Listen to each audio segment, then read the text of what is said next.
Pak Ustadz, bagaimana caranya supaya saya bisa ikhlas dan sabar karena ditinggal anak meninggal saat usia 4 tahun dan sudah hampir 4 tahun dia pergi, tapi sampai saat ini perasaan saya masih sedih dan selalu merindukannya.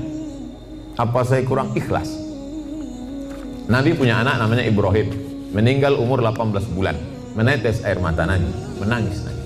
Makamnya di Ma'la, samping makam Nabi arah ke kiblat, samping Masjid Nabawi sebelah kiri. Amatardo ya Rasulullah, apakah kau tak ridho anakmu meninggal ya Rasulullah? Kata Nabi, aku ridho. Kalau kau ridho, kenapa kau menangis? Air mata kasih sayang. Makanya kalau sekedar menangis jangan larang. Kalau ada ibu-ibu menangis, kata Nabi, da'hunna, biarkan mereka Umar, biarkan mereka menangis. Yang tak boleh itu meratap. Meratap itu, oh Allah,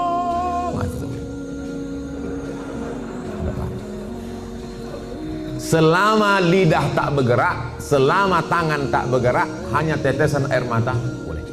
Tapi kalau sudah mulut bergerak, mengapalah anakku, kenapa tak anak dia? Lalu kemudian, laisa minna man darabal khudud wa syaqal juyub. Bukan umat Muhammad SAW siapa yang memukul-mukul pipi, menarik-narik rambut. Itu tak boleh. Tahan tangan, tahan lidah. Ini yang pertama.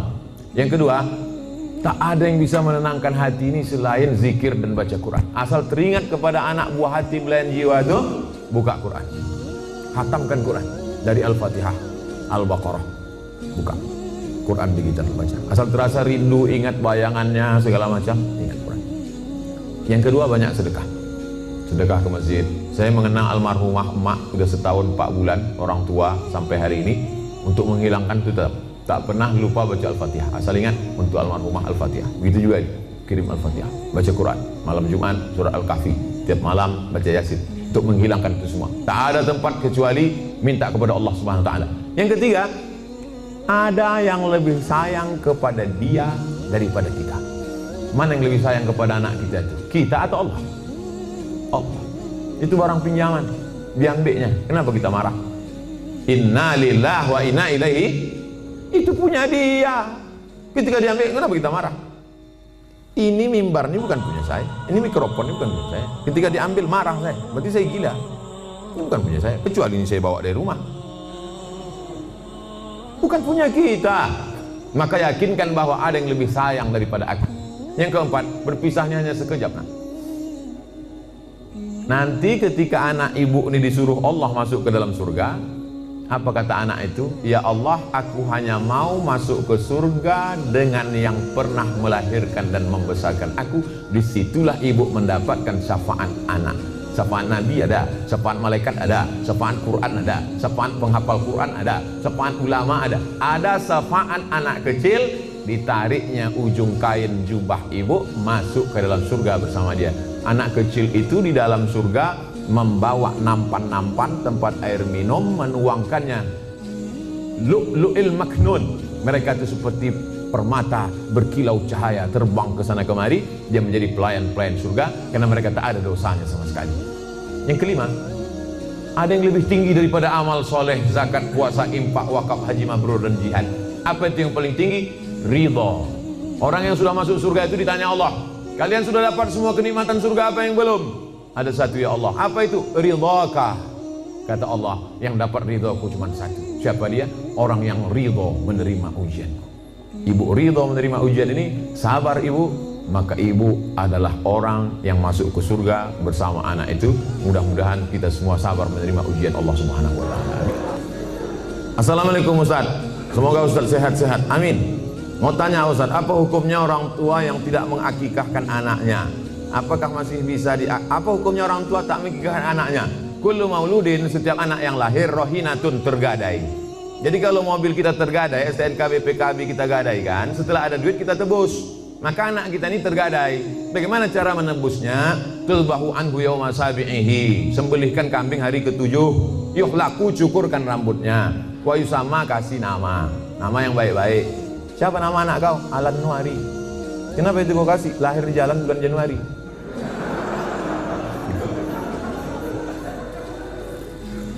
Kasih nama yang baik-baik, cukurkan rambutnya karena itu rambut kotor di dalam. Lalu kemudian sembelihkan kambing hari ke-7.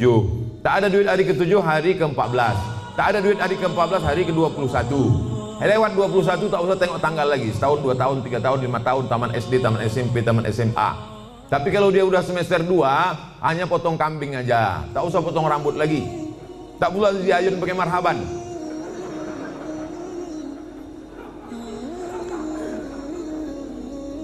Apakah masih bisa diakikahkan setelah anak itu sudah besar, Pak Ustadz? Jangankan anak itu, bapak ibu balik ke rumah nanti tanya emak sama ayah, ada tak diakikahkan? Kalau tak ada diakikahkannya, besok pagi beli kambing, boleh akikah. Akikah saja. Yang pula cukur rambut, begundul semua pegawai besok. Saya tulis dalam buku saya 37 masalah populer, di situ ada pembahasan akikah setelah dewasa. Tapi yang hamil sekarang punya anak, nanti hari ke-7 potongkan. Bagus. Bolehkah zakat harta dan sedekah diberikan kepada adik kandung yang beda ibu status adik saya? Tidak boleh memberikan zakat kepada orang yang wajib dinafkahi. Bapak, Mama, ini 5 juta zakat abang sekaligus belanja kita bulan ini. Bapak wajib menafkahi ibu, maka bapak tak boleh berzakat kepada ibu, tapi ibu boleh berzakat ke bapak. Itu bedanya. Ibu boleh berzakat. Bang, ku tengok abang udah agak-agak fakir miskin nih bang. Nah, jadi bang itu zakat. Tengok susah kali kau bang. Nah, ini pakai lain. Ini gaji ku bulan ini. Ibu bergaji sebulan 10 juta. 1 juta 25.000, 2,5%. Jadi kalau 10 juta 290.000. Nah, ini zakat ku bang 250, yang 750 ini sedekah. Adapun infak nanti ku tengok prestasi abang.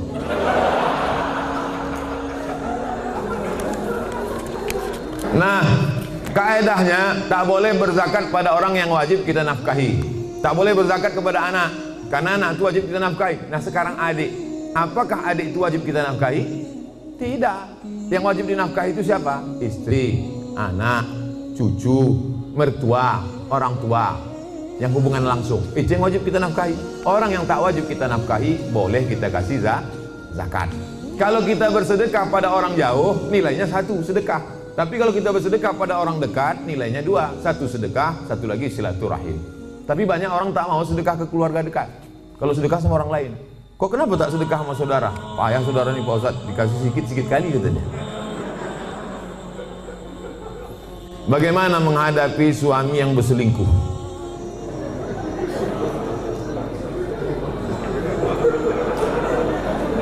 Udahlah dikasih zakat, berselingkuh pula. Ya Allah, parah kali orang Medannya. Ibu punya wali 6 orang. Jadi bukan ibu memanggil bapak itu dengan membawa centong sini bang, bukan gitu. Ibu punya wali 6 orang. Pertama ayah, yang kedua atuk opung, yang kedua abang ayah, yang ketiga adik ayah, yang keempat abang. Yang pertama ayah, yang kedua datuk opung, yang ketiga abang, yang keempat adik laki-laki, yang kelima abang ayah, yang keenam adik ayah. 6 wali ibu itulah yang menyelesaikan ini. Maka dipanggilnya lah, setan sini kau sebentar.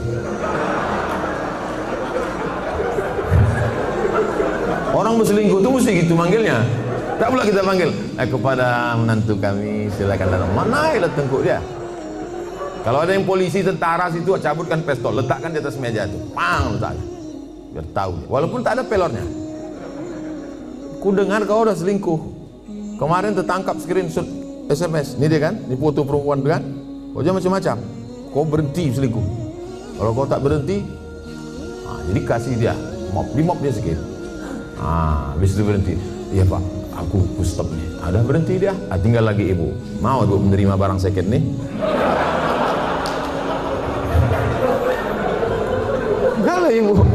Kata ibu, Pak Ustadz, aku ikhlas menerima dia Pak Ustadz. Tak bisa aku berpindah ke lain hati Pak Ustadz. Terimalah dia. Tapi jangan sampai mulut ibu berkata bisa, tapi hati ibu tidak. Itu bahaya. Lain di mulut, lain di hati. Ada lagunya itu. Kalau ibu berkata bisa, katakanlah bisa. Tapi kalau katakan tidak, katakan tidak. Karena banyak perempuan berkata mulutnya bisa, tapi pas begitu jalan bersama terbayang dia selingkuhan siapa sih. Itu menjadi masalah. Hidup ini singkat bu. Hidup ini singkat. Jangan sampai gara-gara ini terpengaruh kepada sholat ibu, ibadah ibu, kerja ibu. Oleh sebab itu pikirkan baik-baik. Kalau bisa, bisa. Ambil waktu agak seminggu, 2 minggu, 3 kali Jumat, aku berpikir dulu. Gimana? Selesai. Jika kita mengetahui bahwa pasangan hidup kita telah mengikuti ajaran Syiah, apa yang harus kita lakukan? Apa hukumnya? Perbedaan kita dengan Syiah ini 5. Yang pertama, Syiah wajib mengimani imam 12. Sedangkan rukun iman kita 5. Antumina billah wa malaikatihi wa kutubihi wa rusulihi wa liyumil akhir wa biqadri khairihi wa syarrihi. Sedangkan dia ada rukun imannya lagi, beriman kepada imam yang ke 12 imam. Siapa yang tak percaya kepada imam 12 kafir. 2, mereka mencaci maki sahabat Nabi. Karena kata mereka setelah Nabi meninggal itu mestinya penggantinya Sayyidina Ali. Lalu kata mereka Abu Bakar dengan Umar itu merampas khilafah Ali. Dan sahabat yang lain diam melihat kebatilan. Maka sahabat-sahabat Nabi itu kata mereka kafir. Yang ketiga, kata mereka ada Quran yang disebut dengan Mushaf Fatimah, tebalnya 3 kali lipat daripada Quran ada kamu sekarang. Kenapa buktinya musabaqah tilawatil Quran mereka pakai Quran yang ada sekarang? Kata mereka sebelum Imam Al-Qaim mereka menunggu imam yang ke-12. Imam yang ke-12 itu katanya bersembunyi di Sirdap, di bukit di Irak dalam terowongan. Itu mereka tunggu-tunggu belum keluar lagi. Nanti kalau keluar imam yang ke-12 itu dibawanya kitab yang asli, sementara yang asli itu datang pakai aja yang KW ini dulu gitu. Yang keempat, mereka ada meyakini namanya taqiyah. Taqiyah itu kalau di tengah orang ahlu sunnah pura-pura dia ahlu sunnah. Kalau di sini banyak Muhammadiyah, pura-pura dia Muhammadiyah. Kalau di sini banyak Al-Wasliyah, pura-pura dia Al-Wasliyah. Kalau di sini banyak NU, pura-pura dia NU. Kalau di sini banyak ahlu sunnah dia bilang Sunni. Kau ini Syiah apa Sunni? Aku Sunni. Kalau kebetulan banyak Syiah, kau sunnah apa Syiah? Aku Syiah. Kalau kebetulan situ 50-50, kau sunnah apa Syiah? Aku Susi. Susi, sunnah Syiah. Yang kelima, mereka ini menghalalkan nikah mut'ah. Nikah mut'ah itu bagian dari akidah keyakinan. Mut'ah itu artinya enak. Mut'ah itu artinya nikmat. Nikah mut'ah itu nikah kontrak. Jadi boleh nikah kontrak. Aku nikah mut'ah sama engkau dari jam 5 pagi sampai jam 5 sore dengan mahar 50.000 tunai, sah.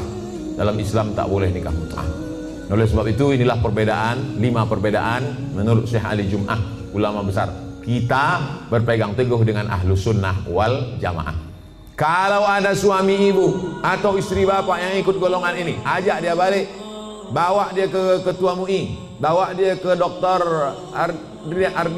Ardiansah Sekum MUI, supaya diceramahi dia, dibalikkan kepada ahlus sunnah wal jamaah. Karena tak mungkin bisa bersama. Antara NU Muhammadiyah masih bisa, antara Al-Wasliyah dengan Muhammadiyah masih bisa, karena masih sama ahlus sunnah wal jamaah.